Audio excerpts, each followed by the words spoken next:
You wake up every morning checking your bank account, don't you? That little ritual of hope mixed with disappointment. You scroll through social media seeing others flaunting their wealth, their cars, their vacations, and something burns inside you. Not jealousy exactly, but a quiet desperation. You're tired of being the one who works hard but never seems to break through. You're exhausted from playing small while others seem to effortlessly attract abundance. But what if I told you that everything you think you know about wealth is backwards? What if the very people you envy are actually the poorest of all, trapped in cycles of showing off what they don't truly possess? I am Solomon, and 3,000 years ago, I accumulated more wealth than any man before or since. But here's what history doesn't tell you. My riches didn't come from gold mines or royal inheritance. They came from 7 sacred commandments that I've kept hidden until now. 7 principles that create wealth not through noise and spectacle, but through silence, wisdom, and divine alignment. This isn't about getting rich quick. This is about becoming the type of person who naturally attracts and multiplies wealth.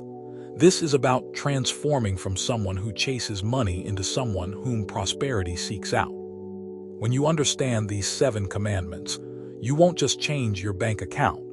You'll change your entire relationship with abundance itself. The person watching this video right now is standing at a crossroads. You can continue down the path of financial mediocrity, working harder for less, or you can step into the ancient wisdom that built empires. But understand this. These aren't tips or tricks. These are universal laws that demand your complete commitment and understanding. If you're ready to stop being a spectator to your own prosperity, if you're ready to learn the secrets that the truly wealthy guard with their lives, then this message was meant for you. Subscribe now, because what I'm about to reveal will challenge everything you believe about money, success, and the path to true abundance. Number 1. Introduction to Solomon's wisdom. You stand before your mirror every morning, and what do you see? A person trapped in the endless cycle of earning and spending, working harder yet feeling poorer with each passing day. Your bank account fluctuates like the tide, but your soul remains thirsty for something deeper. You've been taught that wealth is about accumulation, about showing the world your success through material displays. But deep in your heart, you know this path leads nowhere. You've watched others climb the ladder of ostentation only to fall harder when the facade crumbles. This is what I call spiritual blindness. It is the condition of those who mistake the shadow for the substance, who chase after gold while wisdom slips through their fingers like sand. 3,000 years ago, I witnessed this same blindness consume kings and peasants alike. They measured their worth by the weight of their treasures, never understanding that true prosperity begins in the invisible realm of the heart and mind. The truly prosperous move like shadows in the night. They build their empires brick by brick, away from the noise and spectacle that captivates the masses. While others parade their temporary gains, the wise accumulate wealth that spans generations. They understand that the moment you announce your strategy to the world, you invite both envy and competition. The moment you display your wealth as a trophy, you transform it from a tool into a burden. Picture a great oak tree. Its roots run deep and wide, invisible to the casual observer, yet they anchor the mighty trunk that reaches toward the heavens.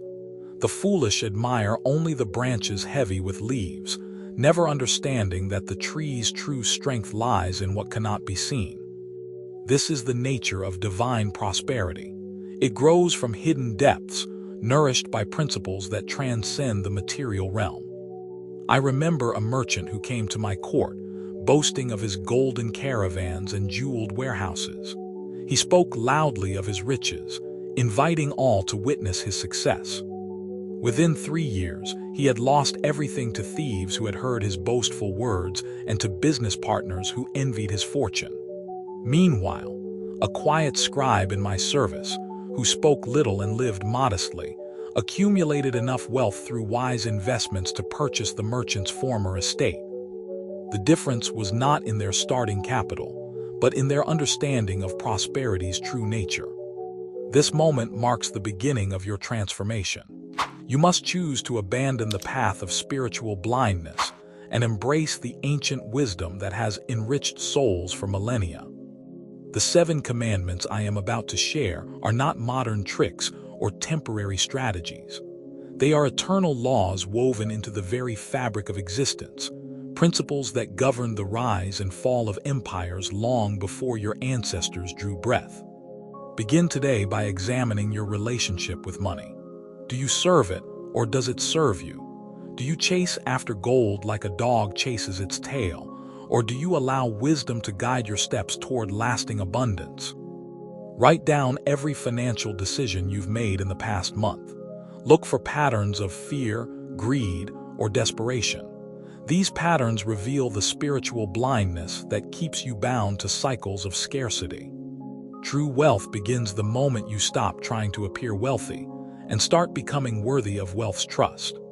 Number 2, Commandment 1, seek wisdom before gold. Your hands tremble slightly as you reach for your wallet, don't they? Not from excitement, but from the familiar anxiety that accompanies every financial decision.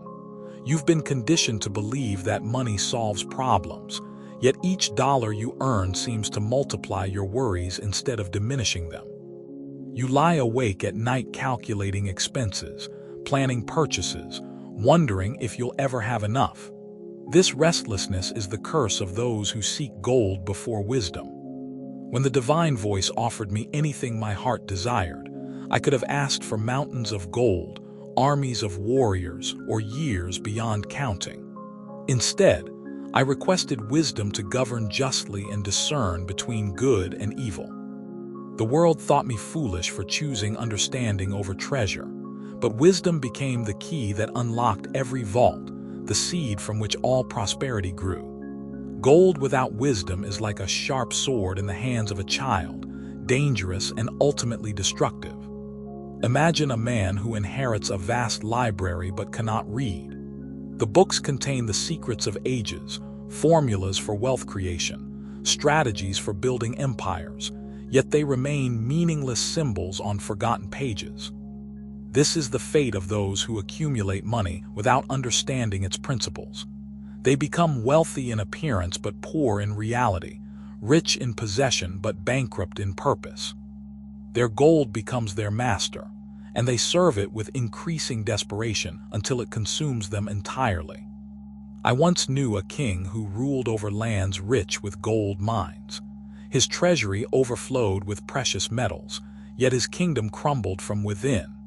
He trusted his wealth to protect him from every threat, but he never learned to read the hearts of men or the signs of changing seasons. When famine came, his gold could not produce grain. When enemies approached, his treasures could not buy loyalty from mercenaries who sensed his weakness. He died wealthy but defeated, rich in gold but poor in the wisdom that preserves kingdoms.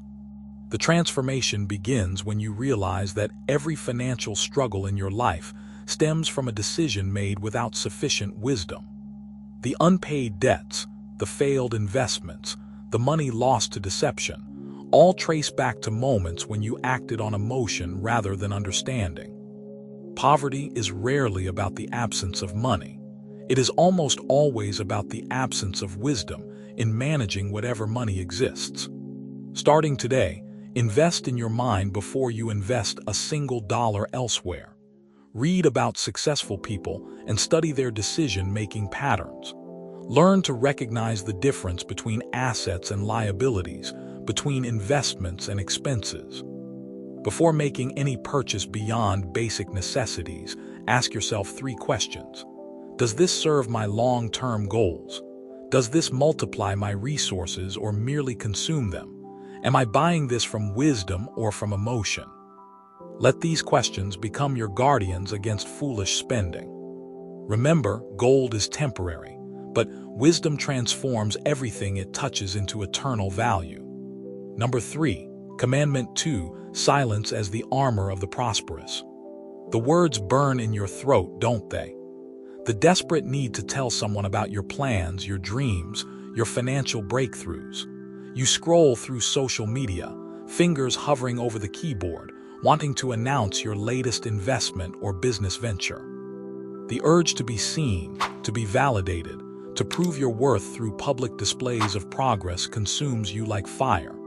But this hunger for recognition is the very thing that destroys more fortunes than any market crash or economic downturn. Even a fool appears wise when he keeps his mouth closed. This proverb holds the secret that separates the permanently prosperous from those who experience brief moments of success before inevitable collapse. Silence is not the absence of communication. It is the strategic preservation of power. When you speak prematurely about your plans, you scatter your energy to the winds. When you boast about your wealth, you invite both thieves and tax collectors to your door. Picture a gardener who plants seeds in fertile soil. If he digs them up daily to show others their progress, they will never grow to fruition. But if he tends them quietly, watering in secret and protecting them from harsh weather, they will eventually produce a harvest that amazes all who witness it. Your financial plans are seeds that require the darkness of silence to germinate.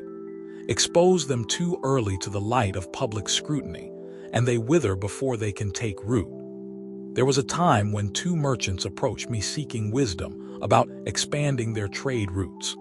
The first spoke loudly in the marketplace about his plans to corner the spice trade, detailing his strategies for anyone who would listen. The second requested a private audience and whispered his intentions only to me. Within a year, competitors had undercut the first merchant's prices and stolen his suppliers. The second merchant quietly dominated the trade routes and accumulated wealth beyond his wildest dreams. The difference was not in their capital or connections, but in their understanding of silence as protection. Your prosperity depends on your ability to resist the urge to broadcast your every move. The wise build their fortunes like master craftsmen build cathedrals, stone by stone, in patient silence, allowing their work to speak when it is complete. They understand that premature revelation invites unnecessary obstacles and competitors who would steal their thunder and their profits. Begin practicing strategic silence immediately. Keep your financial goals private, sharing them only with those who have proven their discretion and whose advice you truly value. Stop posting about your purchases, investments, or business ventures on social media. When others ask about your success, deflect graciously without revealing specifics. Create a journal where you document your progress privately, celebrating your victories in the sanctuary of your own thoughts. True power whispers while weakness shouts, and the deepest wealth flows in channels so quiet that only wisdom can hear its current. Number 4, Commandment 3, the value of time over gold. Time slips through your fingers like water, doesn't it? You wake up with grand plans for productivity, yet find yourself at day's end wondering where the hours disappeared. You spend money carelessly but guard your time carelessly, never realizing that time is the one currency that cannot be earned back, borrowed, or stolen. You can lose all your gold and recover it, but the moments that pass are gone forever, carrying with them opportunities that will never return. Time is the raw material from which all wealth is fashioned. Gold can be mined, printed, or inherited, but time comes to every person in equal daily portions. The difference between the prosperous and the struggling lies not in how much time they have, but in how they choose to invest each precious hour. The poor sell their time for temporary comfort, while the wise invest their time for permanent transformation. Consider the master sculptor who receives 2 identical blocks of marble. One he carves quickly, focused only on completing the task and collecting payment. The other he approaches with patience, studying the stone's grain, planning each strike of the chisel, working with purpose toward a vision that lives in his mind. The first sculptor produces a rough figure that earns him bread for a week. The second creates a masterpiece that generations will treasure and pay fortunes to possess. Both men had the same raw materials and the same amount of time, yet their different approaches to that time created vastly different outcomes. I learned this lesson early in my reign when I observed the building of my temple. Workers who rushed through their tasks made errors that required days to correct. Craftsmen who moved deliberately, checking each measurement and considering each detail, created work so perfect it required no revision. The rushed workers earned their daily wages and nothing more. The careful craftsmen became renowned masters whose skills were sought throughout the known world. Time invested in excellence returns multiplied, while time spent in haste must often be spent again in correction. The moment you begin treating time as more valuable than money, your relationship with both changes forever. You stop trading hours for dollars and start investing time in activities that generate lasting value. You cease filling your schedule with busyness and start filling it with purposeful action toward meaningful goals. Audit your time as carefully as a banker audits gold. Track how you spend each hour for 1 week, categorizing activities as either investments that build your future or expenses that merely consume your present. Identify the time wasters that offer temporary pleasure but long-term regret. Guard your most productive hours like a fortress, allowing only your highest priorities access to these precious moments. The person who masters time becomes time's master, while the person who wastes time becomes time's slave, forever running behind a schedule they can never catch. Number 5. Commandment 4. Generosity activates abundance. Your fist clenches around every dollar, doesn't it? Fear whispers that if you let go of what little you have, you'll be left with nothing. You hoard your resources like a squirrel preparing for an endless winter, never understanding that the very act of hoarding creates the scarcity you fear.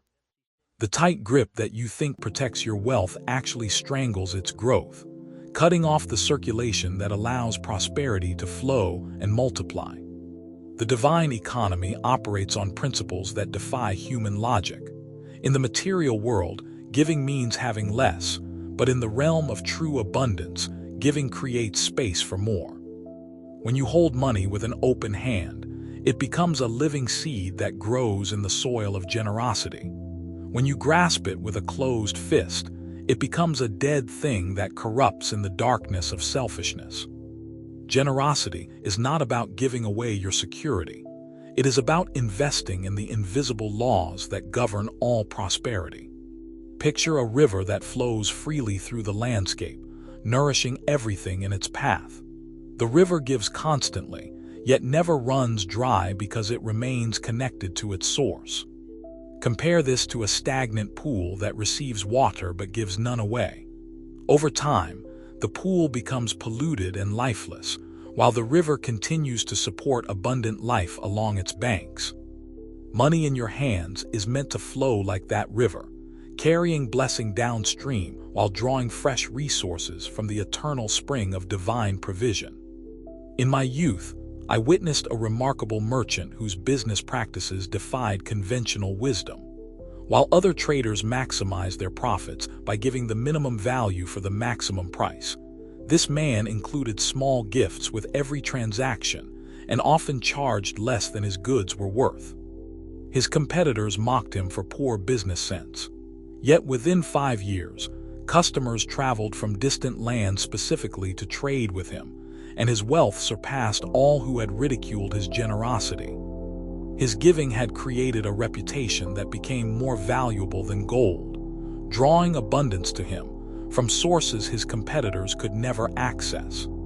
The transformation begins when you recognize that generosity is not charity but strategy, not sacrifice but investment in laws that govern ultimate success. When you give wisely, you activate forces that work on your behalf in ways you cannot see or control. Doors open, opportunities appear, and resources flow toward you through channels that would never exist in a world governed purely by selfish calculation. Start with small acts of strategic generosity. Add unexpected value to your work, your relationships, and your community. Give not from surplus but from trust in abundance. Keep a record of how giving affects not just others, but the opportunities that come to you afterward. Watch for patterns and connections, that reveal the invisible returns on your generosity.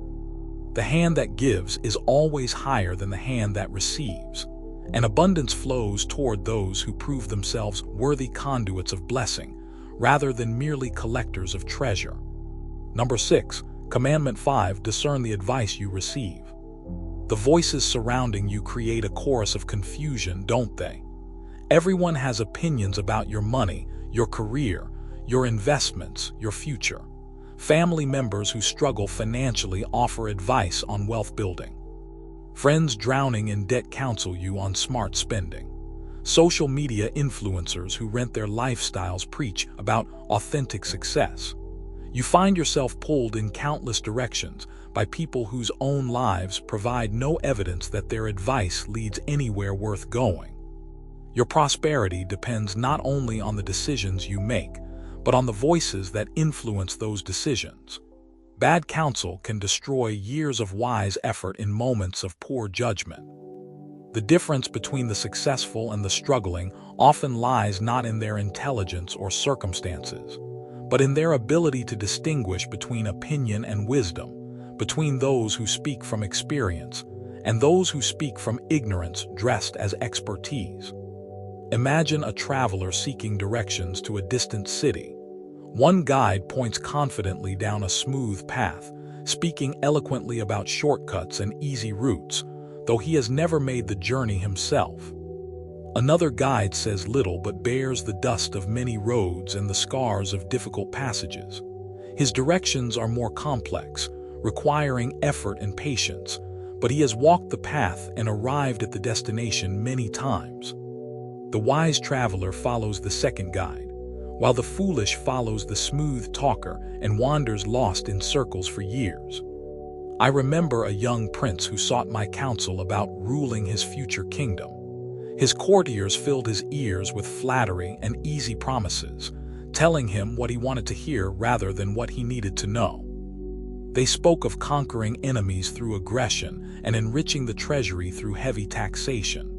But an old general who had served my father shared different wisdom. He spoke of earning loyalty through justice, building wealth through wise governance, and conquering through strength tempered by mercy. The prince initially rejected the general's counsel as too difficult. When he finally heeded it years later, his kingdom flourished beyond all expectations, while neighboring rulers who followed popular opinion saw their lands divided by rebellion and war. The moment you begin evaluating advice by the fruit it has produced in the advisor's life, rather than by how good it sounds, your decision-making transforms completely. You stop being swayed by confident voices and start seeking proven results. You recognize that wisdom often comes disguised in humble packages, while folly arrives dressed in brilliant presentations. Before accepting advice on any important matter, examine the life of your advisor. Are they living the results they promise? Have they walked the path they recommend? Do they speak from tested experience or theoretical knowledge? Seek counselors whose lives demonstrate mastery in the areas where you seek guidance, not those who merely possess strong opinions or compelling personalities. The counsel of the wise is like gold refined in fire, while the advice of fools is like fool's gold that glitters brightly but crumbles when tested by reality. Number 7. Commandment 6. Discipline as the foundation of wealth. Your intentions shine brightly in the morning light, don't they? You wake with grand plans for transforming your financial life, inspired by wisdom and motivated by dreams of abundance. But by evening, the old patterns reassert themselves. The budget you plan to follow becomes a suggestion you ignore. The investments you intended to research remain forgotten tabs in your browser. The habits you swore to change continue unchanged. Knowledge without discipline is like a map in the hands of someone who refuses to take the journey. Discipline is the bridge between wisdom and wealth, the force that transforms understanding into action and dreams into reality. Without discipline, the greatest insights remain theoretical concepts that decorate your mind but never touch your bank account. With discipline, Even simple principles compound over time into extraordinary results that seem miraculous to those who don't understand the power of consistent application. Picture two farmers who both receive the same fertile land and the same high-quality seeds. The first farmer plants with enthusiasm, dreaming of the abundant harvest to come. But as days pass, he becomes distracted by other pursuits. Some days he forgets to water the crops. Sometimes he delays removing weeds until they've choked out the young plants. When harvest time arrives, his fields produce a meager crop barely worth the effort invested. The second farmer tends his fields daily, watering consistently, removing weeds immediately, protecting the plants from pests and weather. His harvest feeds his family for years and provides seed for expanding his farm. The difference was not in their knowledge or resources, but in their discipline to apply what they knew day after day without fail. In my palace, I observed the servants who rose to positions of great responsibility and those who remained in menial roles throughout their lives. Both groups received the same instruction and opportunities. The difference lay in their daily habits. Those who became trusted administrators maintained consistent schedules, completed every task thoroughly, and prepared for tomorrow's challenges before retiring each night. Those who remained servants worked in bursts of activity, followed by periods of laziness, letting small responsibilities slide until they became large problems. Discipline distinguished the governors from the governed, more than intelligence or education ever could. The transformation occurs when you realize that wealth is not built through dramatic gestures or extraordinary events, but through ordinary actions performed extraordinarily well over extraordinary lengths of time. Every wealthy person you admire reached their position through thousands of small disciplined choices that seemed insignificant at the time, but compounded into remarkable results. Choose 3 specific financial disciplines to implement immediately. Perhaps tracking every expense daily, investing a fixed amount monthly regardless of circumstances, or dedicating 1 hour each week to financial education. Start small but maintain absolute consistency. Miss no days, make no exceptions, offer yourself no excuses. Track your progress and celebrate small victories that mark your growth in self-mastery. The person who cannot govern themselves in small matters will never govern great wealth, but the person who masters small disciplines discovers that all larger successes flow naturally from this foundation. Number 8, Commandment 7, the fear of God and self-mastery. Deep in your quiet moments, away from the noise of ambition and the rush of daily pursuits, a question haunts your soul, doesn't it? You've accumulated knowledge, developed strategies, and perhaps even achieved some measure of financial success, yet something feels hollow at the center of it all. You wonder if there's more to prosperity than numbers in accounts, more to wealth than the power to purchase. This restlessness is your spirit calling you toward the highest form of wisdom, the reverent acknowledgement that your success has a source beyond your own cleverness.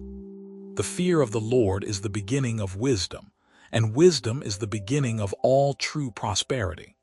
This fear is not terror but profound respect, not cowering but humble recognition that forces greater than your understanding govern the universe and your place within it.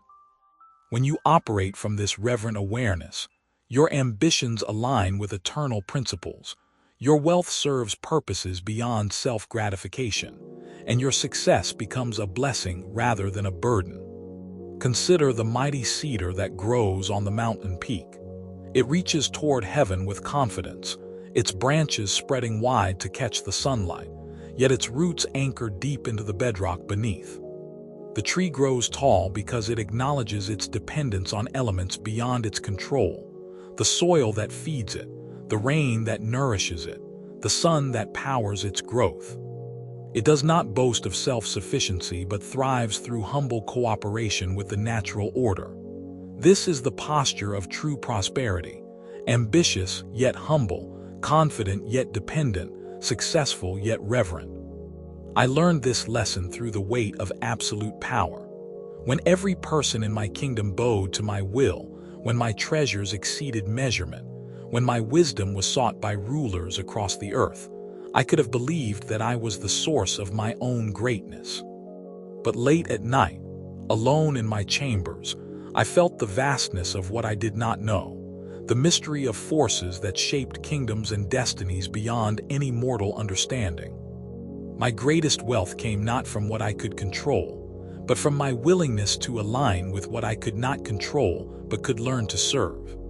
The transformation begins when you shift from trying to master the universe to learning to master yourself within the universe's perfect design.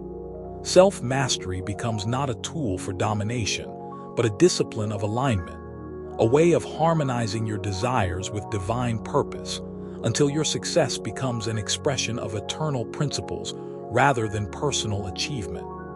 Develop practices that cultivate reverent awareness alongside practical skills. Begin each day acknowledging the gifts of life, health, opportunity, and wisdom that make your pursuits possible. End each day reflecting on how your actions served purposes beyond your immediate interests. In moments of decision, pause to consider not only what benefits you, but what honors the highest good of all involved.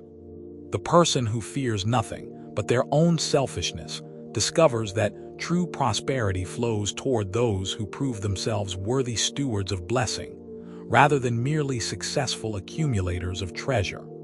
Number 9. True prosperity and transcendent legacy. You've reached the end of many journeys before, haven't you? You've achieved goals, accumulated possessions, reached milestones that once seemed impossible, yet found yourself strangely empty at the summit of your success. The gold you gathered turned to burden. The recognition you craved became another prison. The security you built became a fortress that kept out joy as effectively as it kept out danger. This hollow victory is the fate of all who mistake accumulation for achievement, who confuse having with being, who build their lives on foundations of sand disguised as bedrock. True prosperity is not measured by what you possess, but by what possesses you. Not by what you can buy, but by what you would never sell. Not by what you've accumulated for yourself, but by what you've created for eternity. When your wealth serves wisdom rather than ego, when your success builds bridges rather than walls, when your achievements become launching pads for others rather than monuments to yourself, then you have discovered prosperity's highest expression. Imagine a master musician who spends his life perfecting his craft. He could hoard his skills, performing only for the highest bidders, accumulating wealth through exclusive performances for the elite. Instead, he chooses to teach gifted students, to compose music that uplifts the human spirit, to use his platform to spread beauty throughout the world. When he dies, his bank account may be modest, but his true wealth, the students he inspired, the beauty he created, the lives he touched, continues to multiply across generations. This musician understood what the gold hoarders never grasp, that true wealth is not what you take from the world, but what you give to it that outlasts your temporary presence. In my final years, I walked through my vast gardens and magnificent buildings, surveyed my overflowing treasuries and countless servants, reflected on the wisdom that had made me famous across the known world. All of it was magnificent, yet all of it was temporary. The gold would be spent by my successors, the buildings would crumble with time, even the wisdom would be forgotten if it was not passed on with care. What remained was not what I had accumulated, but what I had contributed to the eternal story of human flourishing. The ultimate transformation comes when you realize that you are not here to get but to give, not to accumulate but to distribute, not to build monuments to your success, but to plant seeds that will grow long after you are gone. Your life becomes a gift rather than a taking. Your wealth becomes a tool rather than a trophy. Your success becomes a service rather than a satisfaction. Begin immediately to shift your focus from building your empire to building your legacy. Ask how your current pursuits will affect not just your lifetime, but the lives of those who come after you. Invest in people as carefully as you invest in assets. Create value that compounds across generations rather than just across fiscal quarters. Measure your true wealth not by what you can buy, but by what you can bless. The richest person is not the one who dies with the most gold, but the one whose life planted seeds of wisdom, kindness, and possibility that continue to bear fruit in gardens they will never see with mortal eyes. You feel it now, don't you? Something has shifted in the depths of your being as these ancient truths have taken root in the soil of your consciousness. The person who began this journey is not the same person who sits here now. Your relationship with money has been transformed, but more importantly, your relationship with yourself has been awakened to possibilities that your former self could never have imagined. Picture yourself standing at the edge of a vast ocean under the light of a full moon. The waters before you are not ordinary seas, but the infinite depths of wisdom that stretch beyond every horizon. You realize that what you've discovered today is not the destination, but the first gentle waves lapping at your feet. Each commandment has been a key, and each key has unlocked another door in the mansion of your potential. The 7 principles now pulse through your consciousness like a heartbeat, each one connected to the others in ways that create a symphony of understanding. Wisdom calls to wisdom. Silence protects what silence has helped you build. Time multiplies what generosity has planted. Discipline waters what discernment has chosen. And above it all, reverence transforms every action into an offering worthy of eternal reward. You are no longer the same person who once chased gold while wisdom waited patiently for your attention. You have become someone who understands that true wealth whispers while poverty shouts, that authentic prosperity grows in gardens hidden from envious eyes, that the richest inheritance you can leave is not what you accumulated, but what you became. If this wisdom resonates in the deepest chambers of your heart, if you sense that this journey of transformation has only just begun, then stay with me as we continue to explore the mysteries that separate those who merely exist from those who truly live. The ancient secrets are awakening in you, and awakened souls attract the very abundance they no longer desperately seek.